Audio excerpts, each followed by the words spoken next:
Em 2025, o Banco Central ele vai ter a maioria dos seus diretores indicados pelo atual governo que tem uma visão econômica bem diferente da visão do Banco Central hoje. O Banco Central hoje tem uma visão mais correta na minha avaliação pessoal, tá? Que é o quê? Temos uma política de curto prazo chamada política monetária, que é principalmente a manipulação da taxa de juros para cima e para baixo. E temos uma política de longo prazo chamada política fiscal, que é o quê? Gastos e despesas do governo. Então, qual é o segredo do sucesso para um país ter prosperidade? Fiscal controlado, fiscal apertado e o monetário frouxo. Como assim? A gente tem que gastar menos do que a gente arrecada. Assim a gente tem superávit. Então a gente não tem uma dívida que vai entrar numa espiral problemática, o que nós no Brasil temos. Já temos, pela metodologia brasileira, aquele negócio daqueles cálculos um pouco diferentes, desconsidera uma coisa aqui e ali, a gente está em 74% do PIB, de dívida PIB, ou seja, a gente tem uma dívida equivalente a 74% do nosso PIB, pelo cálculo internacional já estamos com 83%, né? E a perspectiva é que chegue a 90%.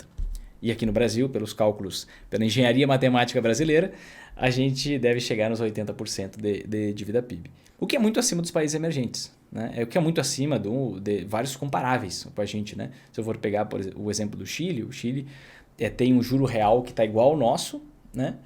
Que é a taxa de juros em relação à inflação do país, e tem uma dívida que é 50%, 55% do PIB. Então, bem abaixo da nossa. A média dos países emergentes vai estar nessa casa dos 60%, 65%, enquanto, na metodologia internacional, né? Enquanto o Brasil está em 83% e garantindo com o arcabouço fiscal mais gastos do que receitas.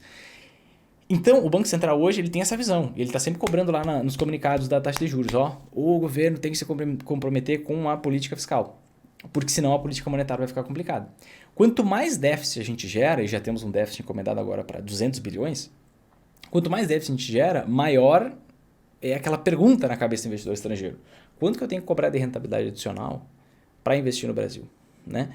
E aí, hoje é 4,5, daqui a pouco é 6, 7, 8, 9, 10 e assim por diante. Então, se a gente tiver um fiscal frouxo e um monetário apertado, que é a visão econômica dos novos indicados pelo governo, é a fórmula do fracasso. Porque se eu tenho um fiscal frouxo, eu gasto mais do que eu arrecado. E eu me endivido.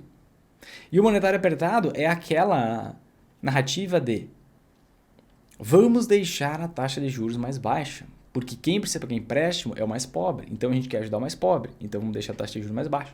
E vamos aumentar imposto sobre os mais ricos, na utopia de que o mais rico vai pagar imposto e não vai aumentar o preço dos produtos. Não esqueçam, gente, que os mais ricos são os donos das empresas. Então simplesmente vai ter um aumento dos preços, o que gera inflação, o que gera um problema econômico.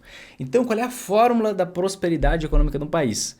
Fiscal apertado e monetário frouxo. Fiscal apertado significa gastar menos do que você arrecada. Então fazer sobrar dinheiro. E o monetário frouxo é subir, descer, aumentar, diminuir a taxa de juros à medida que precisar, tá? Para uma boa condição da economia. O que é a fórmula do fracasso? Né?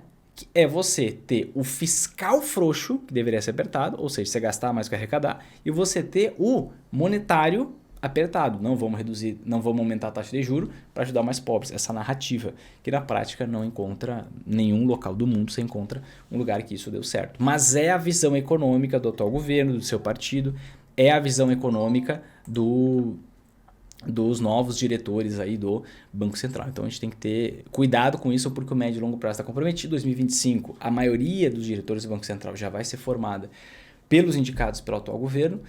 Então, quando que o mercado começa a precificar isso? Não sabemos quando exatamente, mas acredito que segundo semestre de 2024 o mercado já pode, não quer dizer que vá, mas já pode começar a precificar isso, e é por isso que é importante a gente ter anti-ações também e não ficar nessa ilusão de que as ações estão subindo, vão continuar subindo, o cenário é lindo, calma. Daqui a pouco o investidor vai começar a olhar para os riscos que tem no horizonte também. Então, eu vejo que é um ótimo momento para rebalanceamento, é um ótimo momento para você fazer esse ajuste, recompor a sua proteção, porque uma hora a crise vem, e o caminho que a gente está seguindo, pelo menos no campo fiscal, a gente está gastando mais que arrecadando, vai se endividar mais, a gente está indo para o brejo. Os indicadores mais profundos da economia, há pouco tempo eu fiz 2 lives sobre isso, todos estão se deteriorando. A única coisa que nos salva é o ciclo de juros, que é uma dinâmica de curto prazo, mas que não sustenta no médio e longo prazo. Então, surfe, aproveite a alta das ações, mas se prepare para o tombo, porque se tudo continuar como está, vai acontecer.